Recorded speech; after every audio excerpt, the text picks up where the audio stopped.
He taught in China from 89 to 90.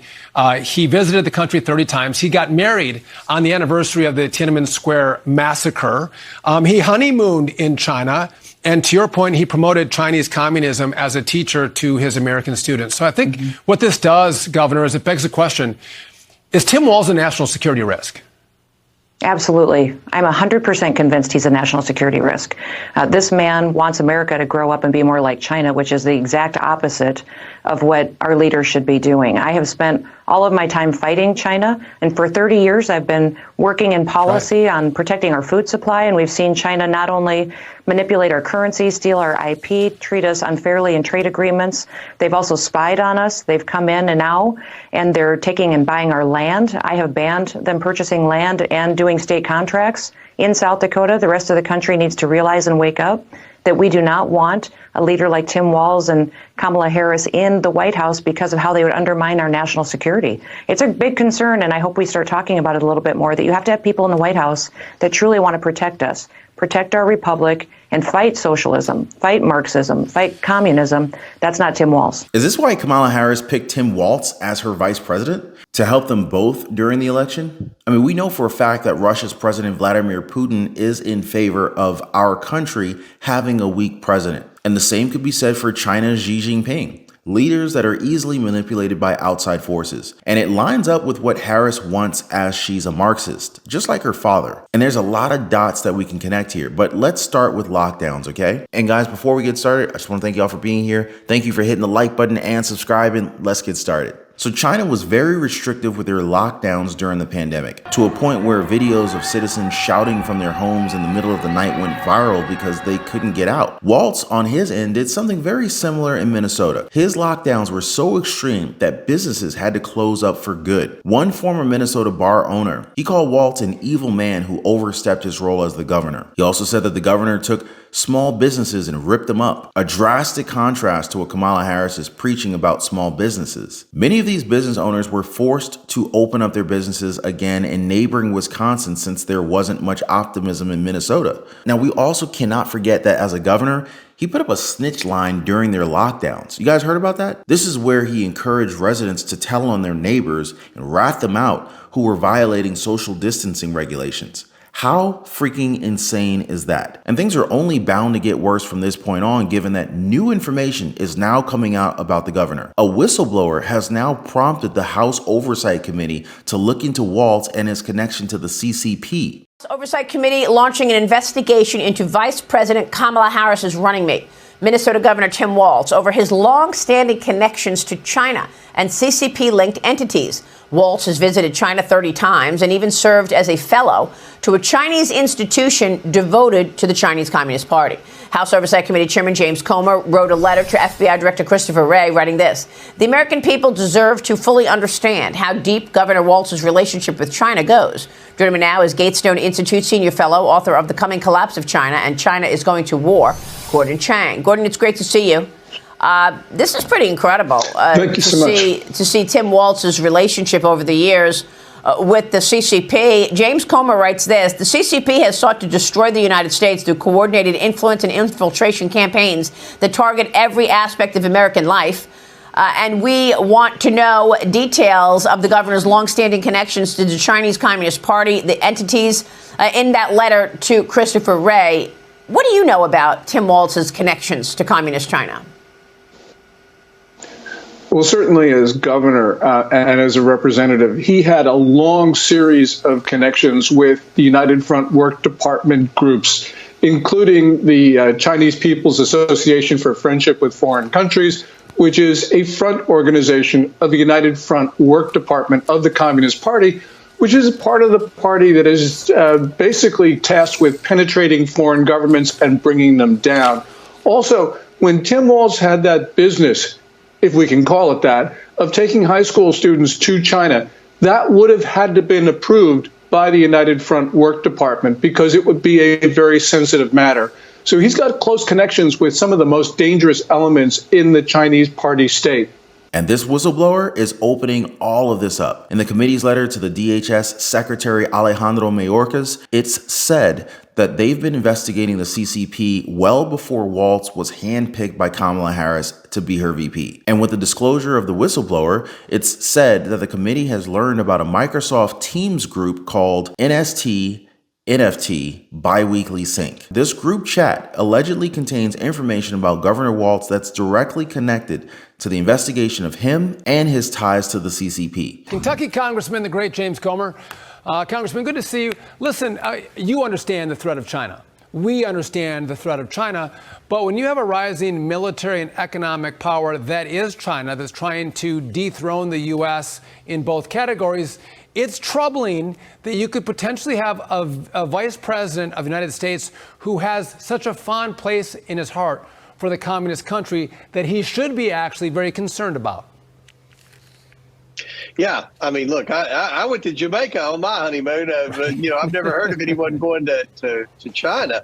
At the end of the day, as you all know, China steals our intellectual property. They steal our patents. They fund disinformation campaigns. They try to divide our democratic government. They do everything they can to harm everyday Americans. Whether you're a working class American, whether you own a small business, whether you're just someone that just wants to go and vote and live in a free democratic society, China is a threat to every way, shape, and form of our everyday lives. And to see how fond of China is that Harris is picked for vice president it's troubling to me, and it should be troubling to every American. Now, we're not sure if Mayorkas is going to play ball and provide more information to the House Oversight Committee, even though they've just subpoenaed him to make things clearer for all of us. Committee Chairman James Comer is also renewing his request to the FBI about Tim Walz. He says that all information, documents, and communications in the FBI's possession related to the Chinese Communist Party, connected entities, and officials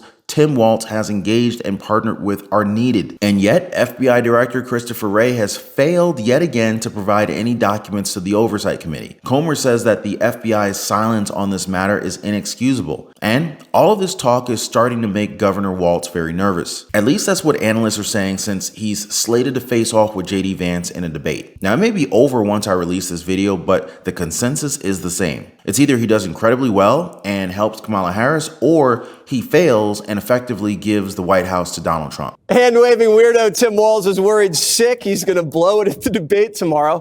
The VP nominee is apparently fighting off nerves and is terrified he will embarrass his potential future boss after admitting to Kamala that he's a bad debater.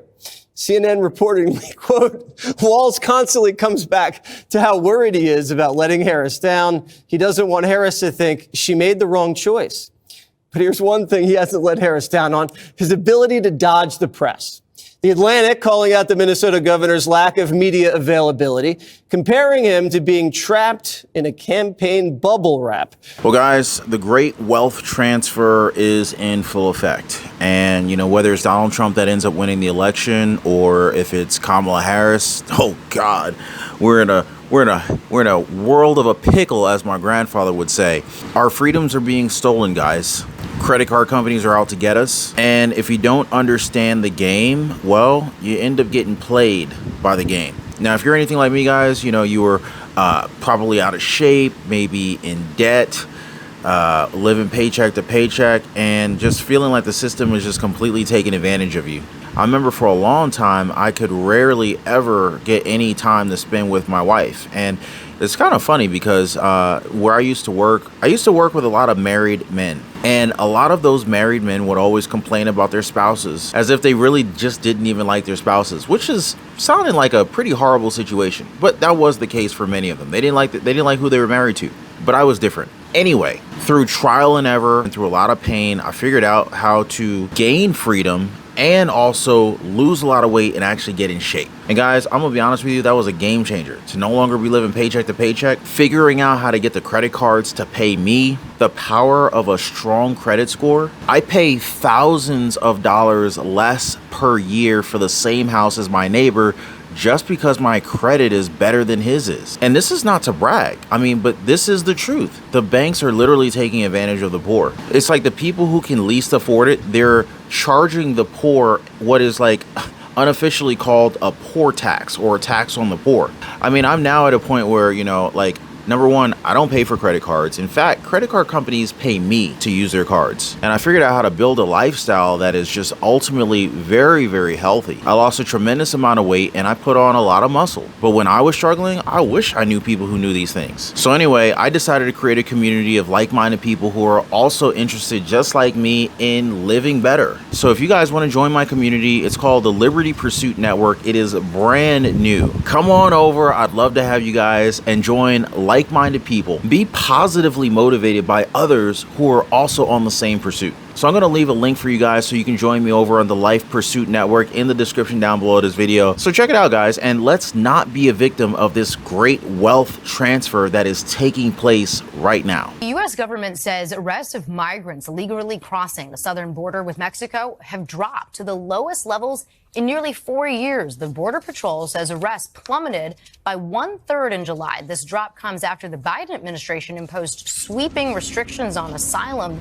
for migrants. This change suspends longtime guarantees for anyone who steps into the U.S. to have a right to seek safe haven and allows border officials to more quickly return migrants to Mexico or their home countries. But that doesn't seem to be the case here. In fact, border entry is down because they're not going through our borders. They're now being flown by the federal government using our taxpayers. So basically, they're flying over the border into the country. And that's not the worst of it, guys. It is now coming out that these individuals are going back home for whatever reason and then back to the United States, all paid for by the American people. So they can go and have a vacation wherever they came from, and then they can fly right back here if they wanted to. Now, the only catch is that they're brought back to their home nations in shackles. This is part of the optics that the federal government is pushing. But what is the White House telling us? Illegal border crossings are now at the lowest level since the start of the Biden administration. Now, what's really funny, like not really funny, but what's really funny is that they're likening the numbers to that of Donald Trump's administration, saying that they're just as good at the border when compared to the former president. Y'all buying that crap? And this will be touted by the Harris campaign as we get closer to the presidential election. Now, before we get to these flights, I want to show you former head of the Customs and Border Protection, Mark Morgan. Here he is talking about what's happening during the past few years. Common sense will tell you that this is on the rise. The past 3.5 years,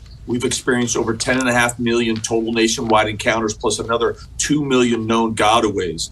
And again, common sense will tell you that that's about a 300% increase from the previous administration, from the Trump administration. And when you increase the flow of migrants, making that journey by 300%, guess what you also increase? The abuse and exploitation of those migrants by 300%. He also talked about the CBP One app that's now being used so much more by illegal immigrants to gain access to the United States. Around the start of 2024, it's estimated that migrants from Mexico alone used the app to make 64.3 million requests. In its first year, it said that it was used tens of millions of times to apply for an appointment to be processed by the U.S. immigration. And like I said, guys, illegal border crossings are down. At this point, we're being told that illegal entries have been cut by at least 50%, which is quite the opposite of what's actually happening with airline companies that are being funded to carry out flights for CBP One. Back in August 2021, Global X had 2 planes. As of late September this year, that number is now at 18. They have to wonder, how did they grow so quickly, right? And RGV Truth on X posted this video showing illegal immigrants being flown by Global X. But I will say this, they're not arriving at the border. They're flying them in. And by that, let's go over here and look at Global X.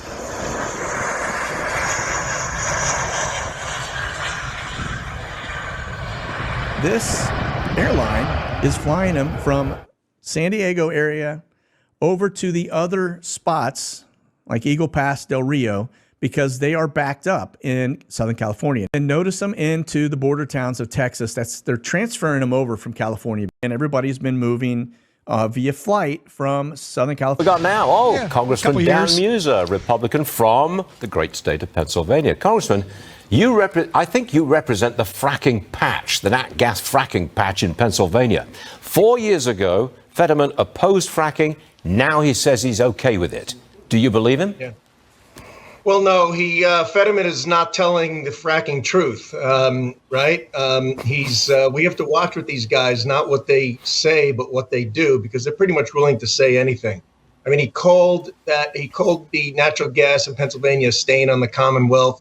He's been particularly against it. Most Democrats are. Have they noticed that their polls go up whenever they lie to the American people? But there is a downside to the sugar high, especially when people start to realize that you're just full of it. All of the flip-flopping has just caused Donald Trump's polls to skyrocket. At the moment of this video, the former president is now leading in 3 Sun Belt battleground states. He's also within striking distance of all other swing states within the margin of error. And as he's shown in previous election, he overperforms and typically beats out the polls. Remember, the polls are this close, even with Kamala Harris being handed all the advantages on a golden plate. Look at this, a 5-point lead for Donald Trump in Arizona, 4 points in Georgia, and 2 points in North Carolina. Voters from all 3 states described their lives under Donald Trump to be better, with worry that keeping Kamala Harris in office would not yield the same results. It's also worth noting that Donald Trump lost to Joe Biden in Arizona and Georgia back in 2020, which could mean that the Kamala Harris campaign is internally screaming at the moment, especially when you consider the polls that are coming out just weeks before the 2024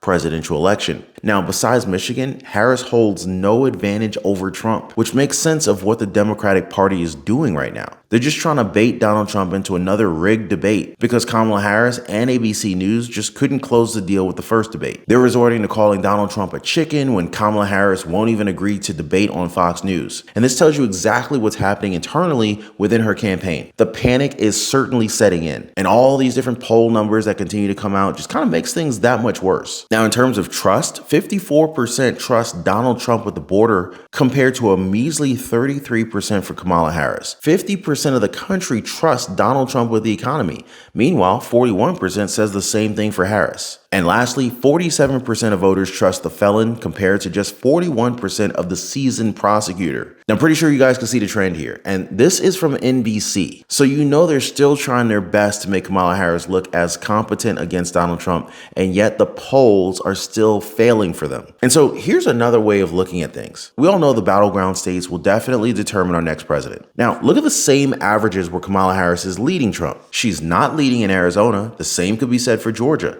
Nevada is a tie. Meanwhile, she's trailing North Carolina by a huge margin. It's again the same for Pennsylvania and for Michigan, which leaves Wisconsin as the sole swing state where Kamala Harris is said to have led. This is not a good sign for Kamala Harris. Sorry, Tampon Tim, especially if you're Kamala Harris. And it's rumored that the desperation is leading to some unfortunate incidents.